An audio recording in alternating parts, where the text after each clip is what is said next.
Narating ko na ang Liam's Lomi House. Ito yung dinarayong lomihan. Hey, ito na yung lomi ng Batangas, no? Dito raw nanggagaling magagandang klase ng mga kape. At dahil sa mga kapeng produkto ng mga taga-Lipa, kaya sila ay yumaman. Ito yung cathedral dito sa Lipa City, Batangas. Dito ako ngayon sa Lipa, Batangas para bisitahin ang bahay ng first love ng ating bayani na si Dr. Rizal. At ito nga ang ancestral house ni na Segunda Katigbak. Ang sakit ng ending, ano? Napadaan ako dito sa lungsod ng Lipa, Batangas. Tatanong natin dito kung nasaan yung nagsaserve ng masarap na lomi. Sir, saan ko po kayo matitikman yung masarap na lomi dito sa Lipa? Liam's po. Saan banda yun, sir? Diretso na ka doon. Thank you, sir. Thank you. Kapag pinag-uusapan ang lomi sa Pilipinas, isang lugar agad ang pumapasok sa isip ng marami. Ang Lipa City sa Batangas. Ang lomi ay isang makapal at malinamnam na noodle soup na may impluensyang Tsino na naging bahagi na rin ng kultura at pagkakakilanlan ng mga Batanggenyo. At isa sa pinakasikat na lomi houses sa Lipa ngayon ay ang Liam's Lomi. Narating ko na ang Liam's Lomi House. Ito yung dinarayong lomihan dito sa Lipa, Batangas. Papakita ko sa inyo kung gaano karaming kumakain dito. Ito yung entrance nila. Tapos dito mag-o-order. Lomi special lang order natin mamaya. Ito yung kakainin ko ngayon. Tapos ito yung iuwi ko sa Imus, Cavite. Masarap daw ang Paris ay puto. Kaya nag-order din tayo. Masarap din talaga at malasa talaga ang lomi nila dito, no? Ayos, sarap.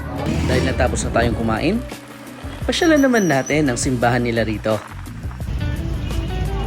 Ito yung cathedral dito sa Lipa City, Batangas. Kung titignan ninyo, grabe, no? Nakaka-amaze yung mga architectural designs ng simbahang ito. Isa sa mga makasaysayang simbahan sa Pilipinas, ang Metropolitan Cathedral of St. Sebastian o mas kilala bilang Lipa Cathedral. Isa sa kapansing-pansing katangian ng simbahan ay ang neo-Renaissance na architecture nito. Makikita rin dito ang malaking haligi, matikas na dome at mataas na kampanaryo na nagpapakita ng impluensya ng Europeo sa disenyo ng mga sinaunang simbahan sa bansa. Makikita rin sa loob ng simbahan ang maluwag na espasyo, mga arko, detalyadong altar at mga obrang panreliyon na nagbibigay ng solemn at makasaysayang ambience. Ang mga disenyo sa kisame at dingding ay ilan sa mga dahilan kung bakit dinarayo ng mga deboto, turista at mahilig sa arkitektura. Sabi nila, first love never dies. Kaya ngayon, nandito ako sa Lipa, Batangas para bisitahin at puntahan yung bahay nung first love ng ating pambansang bayani, si Dr. Rizal. Ito nga, ang lumang bahay ni na Segunda Katigbak. Ito naman yung view kapag nasa loob na kayo. Yun yung gate. Tapos pagpasok nyo, ito ang makikita.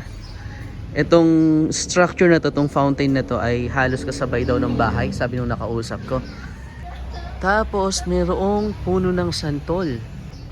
Ito yung balkonahe. May books din dito na nandito yung love story ni Rizal and Señorita Segunda Solis Katigbak. Maswerte tayo kasi may mga college student dito. Tapos i-interviewin yung apo ni Segunda Katigbak, si Lola. Dito nga ay sinimulan ng ikwento ni Lola ang pag-iibigan ni na Jose Rizal at ni Segunda Katigbak. At ayon pa sa kanya, naging makulay at magkahalong saya at lungkot ang kanilang pag-iibigan. Dahil hindi sila nagkatuluyan kahit pa mahal o gusto nila ang isa't isa. Ang sakit ng ending, ano? Ang isang interesting na nakita ko dito, yung kanilang thermos, ano? Original structures din itong mga to, oh. Meron ding makinilya pa dito. Ito naman yung ikalawang palapag ng bahay ni na Segunda Katigbak. Luwag, oh. Ang daming mga bintana. Grabe talaga mga bahay noon. Napaka-presko. Meron silang parang mini altar dito. Ma-appreciate nyo itong mga to pag nandito kayo or pag pinuntahan nyo ang ancestral house ni na Segunda Katigbak. Mayaman sila kaya ganito yung nilang tahanan. Ang ganda. Ayon sa kwento ni Lola kanina, nagkakilala daw si Rizal at ang kanyang lola na si Segunda nung sila ay nag-aaral sa Maynila. Dahil si Segunda at ang kapatid ni Rizal na si Olympia ay magkaklase. At mula nga nung makita ni Rizal si Segunda ay nabighani ito. Kaso nga lang sa kasamaang palad, si Segunda nung araw ay ipinagkasundo na kay Manuel Luz na kanyang napangasawa. Isa ring magandang aral na natutunan ko dito ay napag-alaman ko nga na ang Lipa City ay coffee capital ng Pilipinas or ng buong mundo noon. Kasi dito raw nanggagaling magagandang klase ng mga kape. At dahil sa mga kapeng produkto ng mga taga-Lipa, kaya sila ay yumaman. Kaya maraming mga mayayamang tao dito sa Lipa nung araw. Kaso nga lang, hindi na mababakas yung kanilang malalaking kabahayan kasi nasira lahat ng mga yon nung panahon ng Second World War, sabi ni nanay. At isa na lang itong bahay na to ang hindi nasira noon. Kaya hanggang sa ngayon ay nakatayo pa.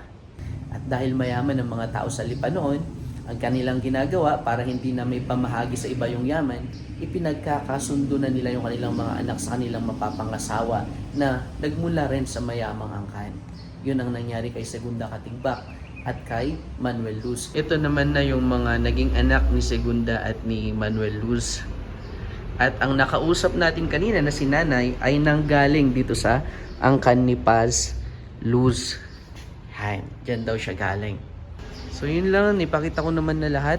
Kung gusto nyong bisitahin ng lugar na to, puntahan nyo lang dito sa Lipa City, Batangas.